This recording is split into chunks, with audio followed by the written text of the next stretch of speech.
Hey guys, how's it going? Hope you're doing well. My name is Crown, and today I'm going to read you some very interesting stories that I hope that you're gonna love. And now, without further ado, let's go!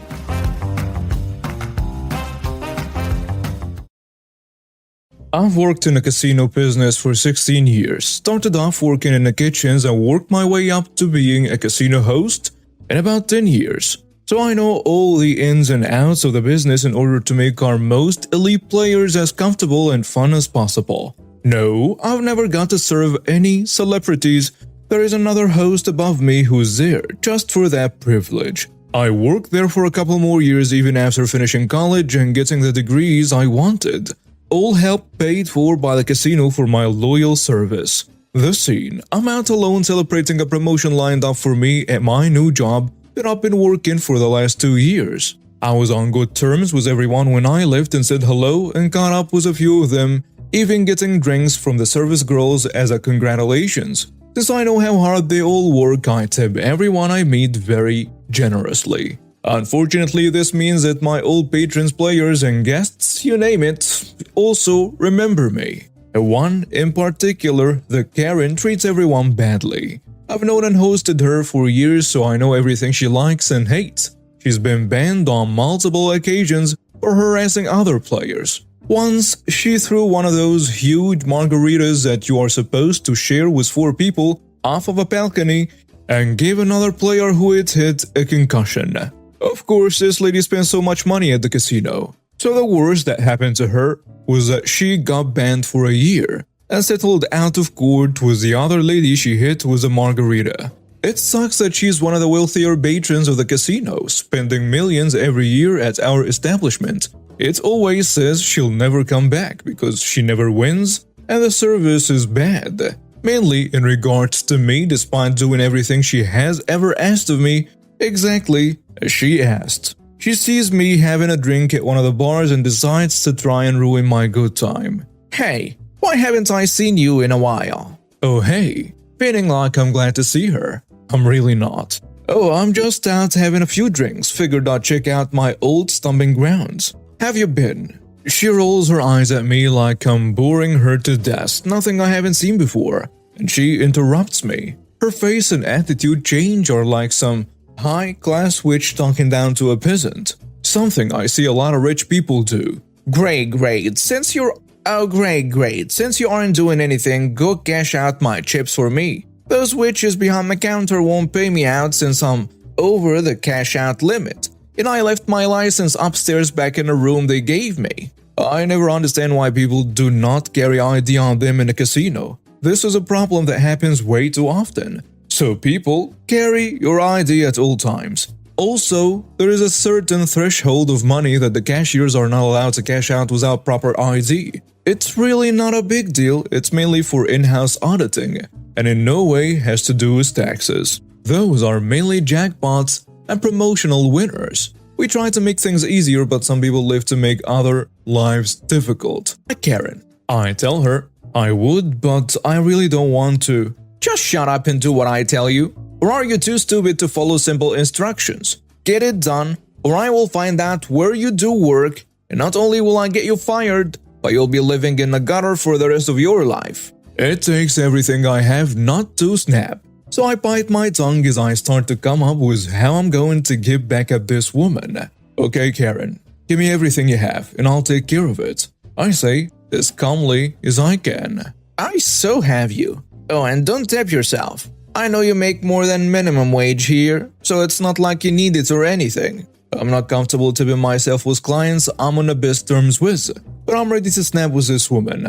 She dumps thousands, roughly $10,000 worth of chips on a bar counter, not even caring that a few hundreds end up rolling on the ground and into the barkeeper's area, who kindly helps me gather them up.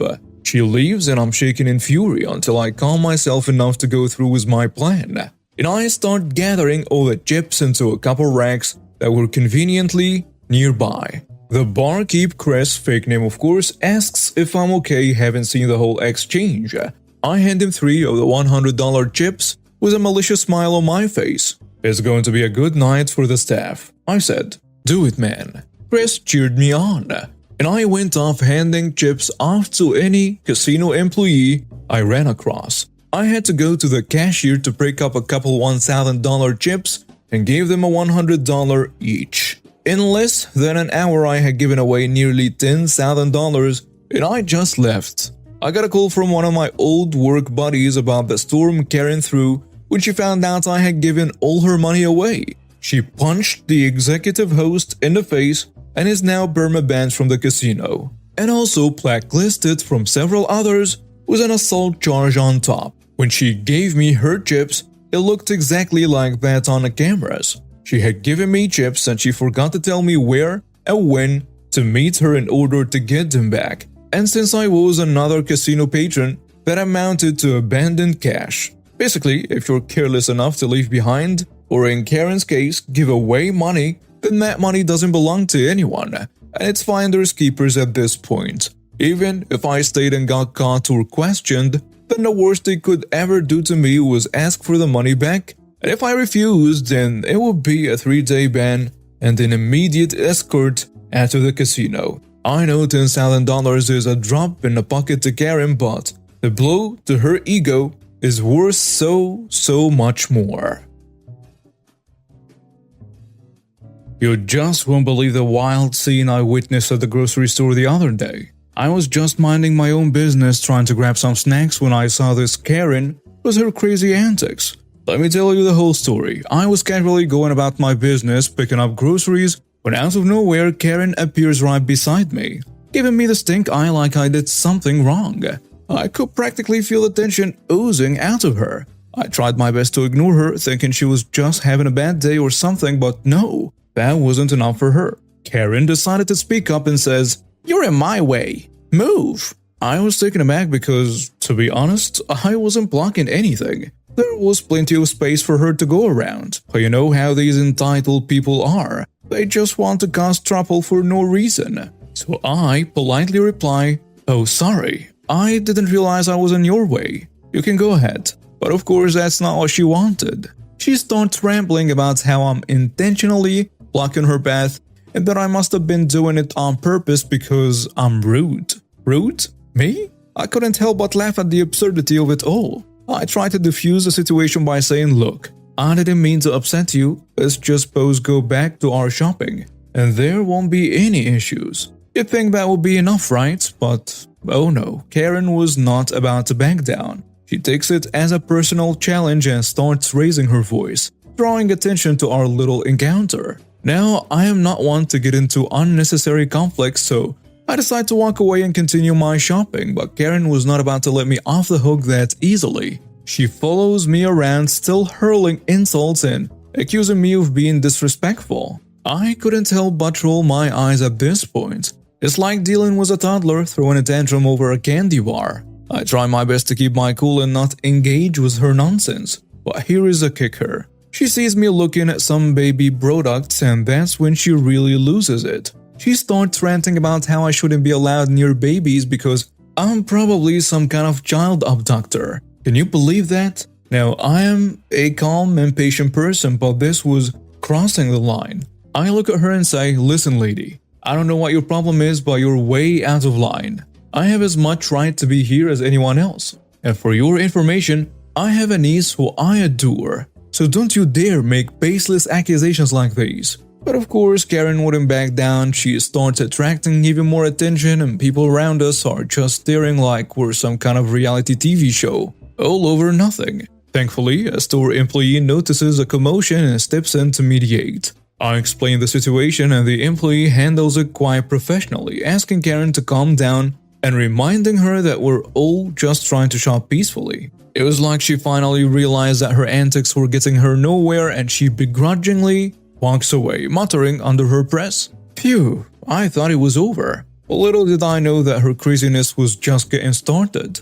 Not long after, she'd have the entire police force pointing their guns at her in a shocking scene. Let's get to that part, shall we? After my stupid encounter with Karen, I decided to discreetly keep an eye on Karen from a distance, hoping she'll just move on and leave the store. And that's when I spot this young mom with her adorable baby boy fast asleep in his stroller. The little one looked like an angel, all snug in his blanket, but then, out of nowhere, enters Karen, the classic entitled lady from earlier. Karen walks up to the young mother and exclaims, "Oh, what a precious little baby! Can I play with him?" The young mother, in a polite tone, tells her, "I'm sorry, but he's sleeping, and I don't want him to wake up just yet." But Karen simply won't take no for an answer. She keeps insisting, "Oh, come on. You won't mind a little playtime?" The mother stands her ground saying, "No thank you. He needs his rest, and I don't want to disturb him."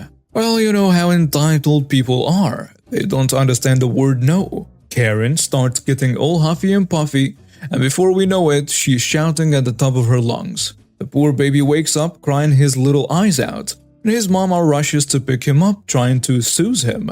But guess what? Karen, out of nowhere, reaches into the stroller, picks up the baby before his mother does, and starts pacing away towards the exit gate. It was like a scene from a dramatic movie. The mother is losing it at this point, screaming and running behind Karen, begging people to stop her. We all rush to help, but Karen is relentless, making her way to the parking lot with a baby in her arms. And just as we think things can't get any crazier, a good Samaritan steps in and blocks Karen's path, preventing her from going any further. Meanwhile, the police clearly have been called, and in no time, multiple officers are on the scene, guns drawn. It's like a showdown, and all of us bystanders are just watching in shock. But here is a twist. Turns out, that little baby boy is none other than the grandson of the police chief himself. Talk about a plot twist. Seeing the entire police force pointing their guns at her, Karen finally snaps back to reality. She must have realized the mess she caused and got herself into. But Chief's grandson of all people? She hands the baby over to one of the female officers, who hands him back to his mother while Karen's still muttering nonsense about how the baby can't be possibly the mother's because he doesn't look like her, and that she was doing the baby a favor getting him away from that strange woman pushing him around. Oh boy, did that lady dig herself into a deep, crazy hole. The police chief arrives on the scene and he looks furious to say the least. I couldn't help feel a bit of satisfaction watching Karen squirm in her entitled outrage. The chief approaches his crying daughter, who's still shaken, and hugging her baby tightly, and he assures her that everything is going to be okay. The officers take Karen into custody, and that's when we all finally breathe a sigh of relief. I mean, seriously, what was Karen thinking, trying to steal a baby and then claiming the mom wasn't his real mom? That's some next-level entitled behavior. The police chief personally thanks the Good Samaritan who stopped Karen, and all of us witnesses get interviewed by the officers, telling them what happened. It was like we were part of a real-life crime investigation or something. After what felt like an eternity, the chief comes over to thank all of us personally for helping and being there for his daughter and her baby. Thankfully, the young mother and her baby are doing fine now, and they have become sort of local celebrities. Everyone in the neighborhood is rallying around them, offering support and love. In the days following the incident and as illegal proceedings began, Karen was charged with a series of offenses, including kidnapping, assault, and endangering the welfare of a child. The charges carried severe penalties, and it became apparent that Karen's actions would have lifelong repercussions. Karen was sentenced to 10 years in prison, along with probation upon her release. The court also imposed a restraining order preventing her from ever being near the mother and her baby again. So there you have it, guys. Everything that happened on the craziest day and the craziest encounter I have ever been a part of. I'm glad my encounter with that Karen prior to the kidnapping incident didn't take a worse turn. Who knows what she might have done to me if I were to escalate, to be honest. I'm glad that we will never know. So this story is a few years old now, from my first year of varsity. I had started varsity and was doing a pretty hectic course in the medical field. As a child to a single parent who had not worked since I was 15, I obviously needed a job to cover my living expenses and what little my scholarship didn't. So I started working part-time at a bookstore in my local mall, as it suited my personality and I love books in general. The bookstore is one of those large-scale corporate chain types, The pay was as close to minimum wage as humanly possible though. So 6 months in, I am doing well and I get promoted to night manager. Duties involved managing the night staff, most of which are students like myself, and then 2 late 20 girls, most of which have kids. A week into me being night manager, a directive comes from head office saying that we are not making enough book sales and that we are obviously not trying. Not to put it in perspective, this is around the time where Kindles and all the other types of e-readers were becoming popular. So naturally, physical book sales had dropped radically. To remedy this fact, they were sending down a new store manager to take over, and our current store manager would take a minor managerial role. 3 days later, in walks the new manager, a short woman who hates men. Needless to say, I walk through to the back for our daily shift change meeting where they introduce her. She greets us all and then asks all the manager to stay behind.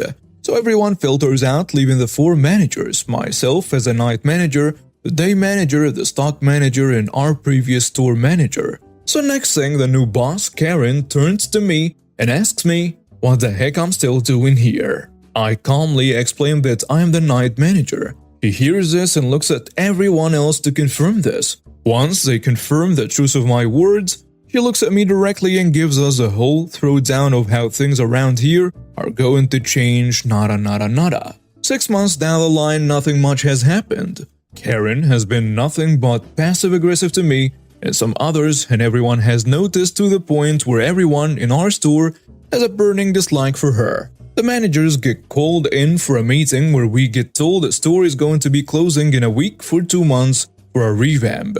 I immediately ask why the short notice and the night staff all earn on a shift-to-shift basis. A week's notice isn't enough time to make alternative arrangements. Karen flips out at me saying that they don't matter and are easily replaceable. I point out that 2 of them rely on this job to feed their families and they can't live without this job. All the other managers stand with me on this point. Karen then falls back and says we will pay them a base wage for 1 month and then hire them as painters. Now my neighbor is a painter by trade and I know they earn at least twice what we are paid per hour. So I point this out as well as ask if she is also going to pay for them to be trained.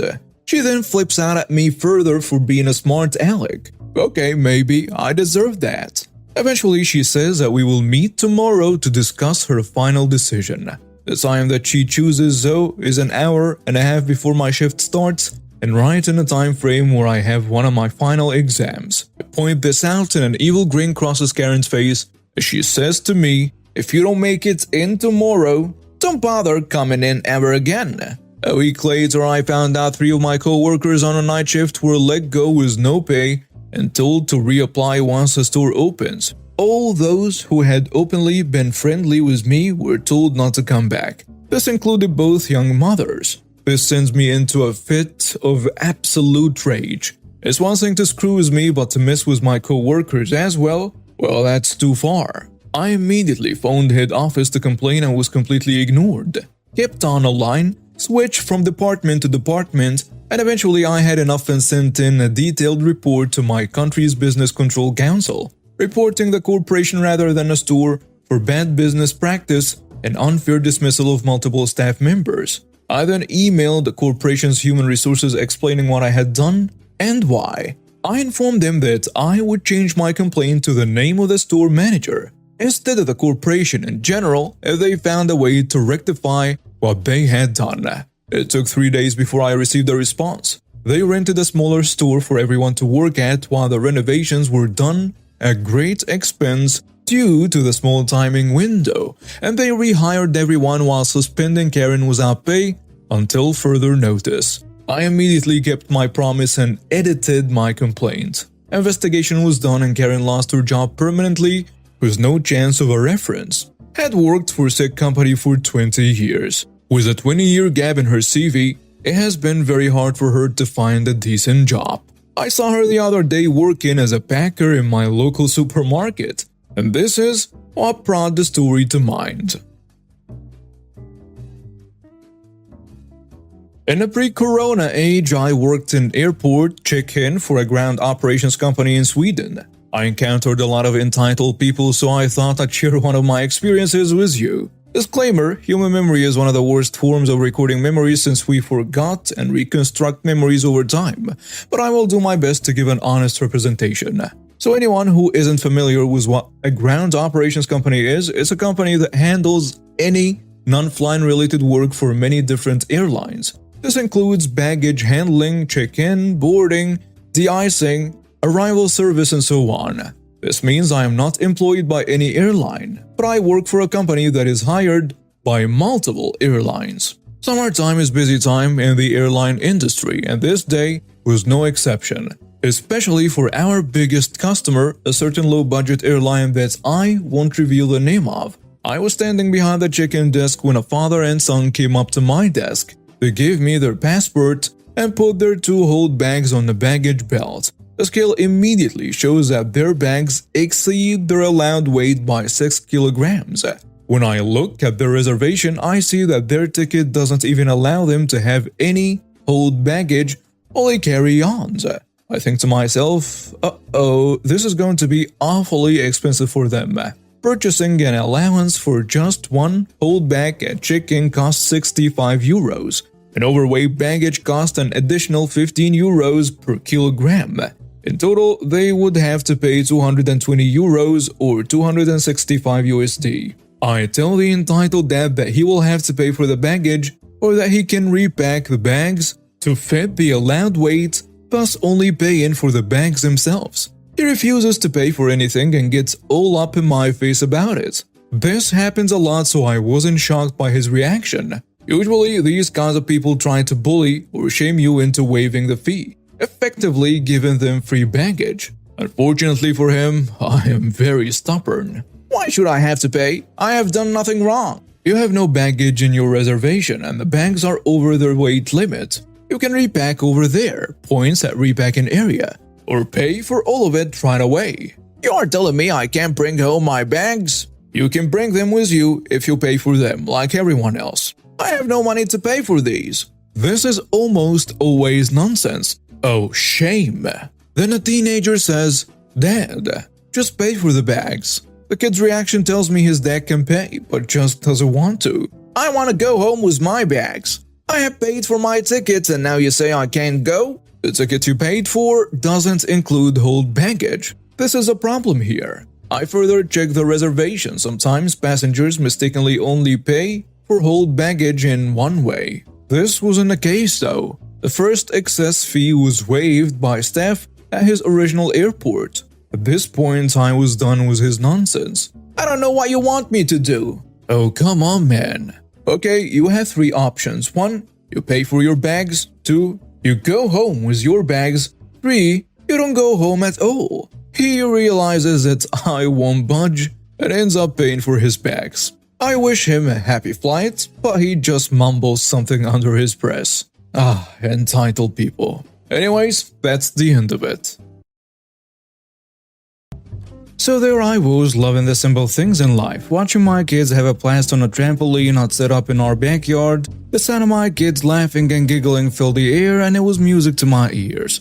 My wife and I couldn't have been happier. Our little piece of paradise was just perfect. But I heard something one morning that made my heart sink. Instead of the normal sounds of the innocent fun, there was yelling and chaos. When I ran to the window, I was shocked to see more than 20 kids running around in our backyard. Some were jumping on a trampoline and others were playing around in our pool.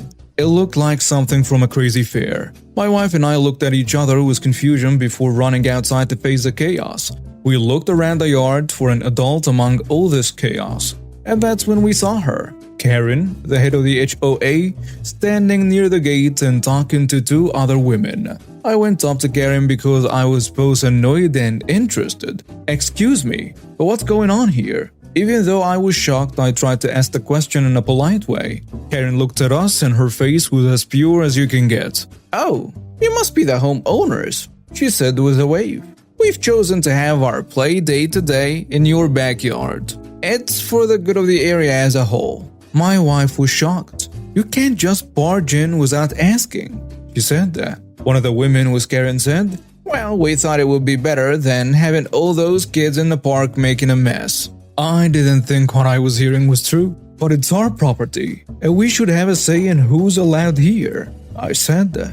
Karen just gave a shrug and said, "Well, the HOA voted on it, and the majority always wins. Enjoy the spirit of the group." The three women turned their backs on us and went back to talking, which shocked us. I lost it. "Who gave you permission to do this on my property?" I yelled because, well, I was so angry. "Do not let anyone in without my permission. Get them out of here in 10 minutes or I'm going to call the police right now." Karen's face changed shape and she started calling me mean things like heartless and selfish, and her lies were practically never ending. I didn't wait around any longer. I got my phone out and called 911. And within minutes, the cops showed up and I told them what had happened. Right away, they started telling everyone to leave.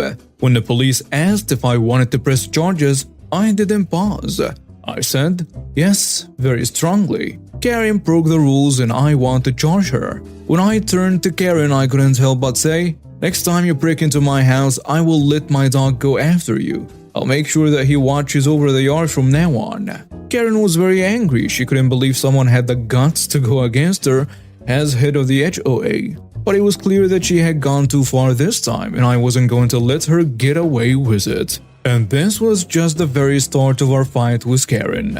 A few days after the fight with Karen, I woke up with an odd feeling that wouldn't just go away. There was something wrong. I looked out the window of my bedroom and saw my dog eating a big piece of meat. What's wrong? Well, he had not gotten it from me. I felt so scared, so I ran outside. When I got there, my dog had already eaten the strange meat. I thought it was odd, but I chose to let it go. But my happiness didn't last long. About 20 minutes later, I found my poor dog throwing up like no tomorrow. My wife and I took him to the vet as soon as we could.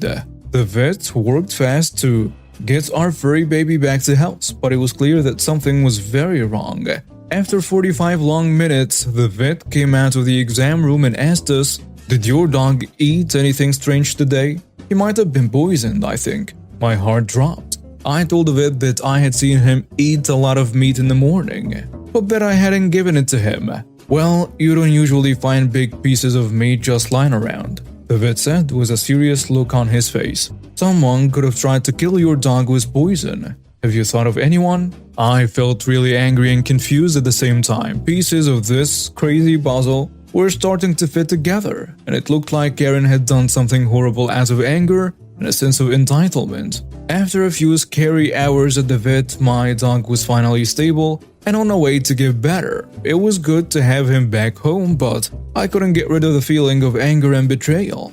I knew I had to figure out what was going on. I looked at what my CCTV cameras had caught. It was as clear as day. Karen was wearing hats and sunglasses and sneaking around my fence. She then threw a big piece of meat near my dog and quickly drove off in her car. I made a copy of the video and went straight to the police station. I told the police that Karen had tried to kill my dog, and the vet bills showed that my dog had been poisoned around the same time as the crime. The cops didn't wait around. They went to see Karen, and when she refused to go with them and work peacefully with them, they didn't think twice. In front of other people, they put her in handcuffs and made her walk away in shame. Karen was charged with major crimes like animal cruelty and poisoning animals, among other things. The court did not like what she did. She got a year in county jail and a hefty $20,000 fine for her crime. It was a good ending to a chapter of trouble and feeling like it deserved more. But I knew that Karen's actions had ruined our quiet neighborhood for good, and that her arrest wouldn't be enough to fix the damage she had done. My wife, Lena, loves to crochet and often makes handmade gifts for our friends and family. Whenever her second oldest brother got married, she crafted a beautiful shawl for the bride to wear in the evening. The bride adored it, and since then, Lena has been making shawls for every family member who gets married. Now, Lena's older brother, George, is getting married again. Lena doesn't have a good relationship with George because he treated her badly when they were kids. But when she has to see him, she's polite but keeps her distance. Lena doesn't want to cut off ties with the rest of her family just because of George. I work with George, and while we're not close friends, we get along well at work. Lena actually encouraged this, but when George was transferred to my team, I was considering asking for a transfer myself. I didn't want to expose Lena to George since our team often has gatherings with our significant others. Since George's upcoming wedding is a family affair, Lena's mom asked her to crochet a shawl for George's fiancé. Lena reluctantly agreed, and we planned that I would take this finished shawl to work and give it to George so Lena wouldn't have to see him. Earlier this week, the shawl was completed and I emailed George at work to let him know that I will bring it in today because the wedding was tomorrow. When I got to work this morning, I handed George the shawl and told him we were looking forward to the wedding. At lunchtime, Lena called me sounding upset. She explained that George's fiancé had called her, saying she was no longer invited to the wedding. The reason? They claimed the wedding venue and reception place were too small for the number of guests, so they had to make cutbacks. However, I was still invited to the wedding. This made me pretty mad because it seemed like they had only invited Lena to get the shawl, which felt quite rude. If they had just asked Lena to make one, she probably would have done it. She loves crocheting. On my way out of work, I noticed George wasn't at his desk, but the shawl was there. I was still upset about how they had used Lena, so I impulsively put the shawl in my work bag. And I left a note on George's desk, letting him know that since Lena was no longer invited, neither the shawl nor I would be attending the wedding. On my way home, I told Lena what I had done and suggested we go out together instead to make the most of our time without a sitter. Lena was upset that I had taken the shawl back, especially since it caused an uproar in her family group chat. People were calling her petty because I had taken it back. Lena wants me to return the shawl. I'm torn because I don't believe they deserved Lena's kindness after using her like this. However, I also don't want Lena to be upset with me over George and the shawl. So am I the jerk for taking it back? Edit. I've messaged the group chat explaining that I took the shawl, and if anyone should be angry, it should be me. I also mentioned that I'd do it again because no one should treat Lena poorly. And there was some comments on the post. Someone saying, "Not that jerk.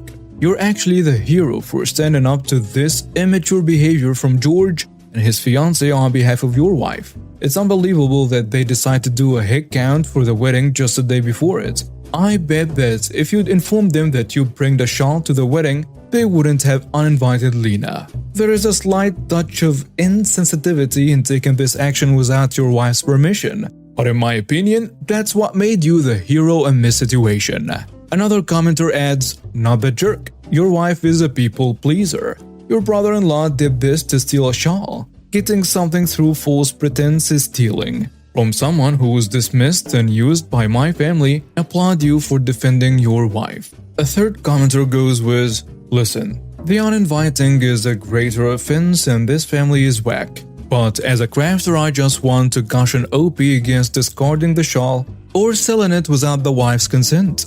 I value my labor and work and will be devastated knowing something like that I worked hard on was lost or sold to a stranger. I would want it back to keep or give to someone else I actually like. And while I would like OP and would 1000% take it back after being uninvited, I don't think it's fair to strip the wife of agency in this situation.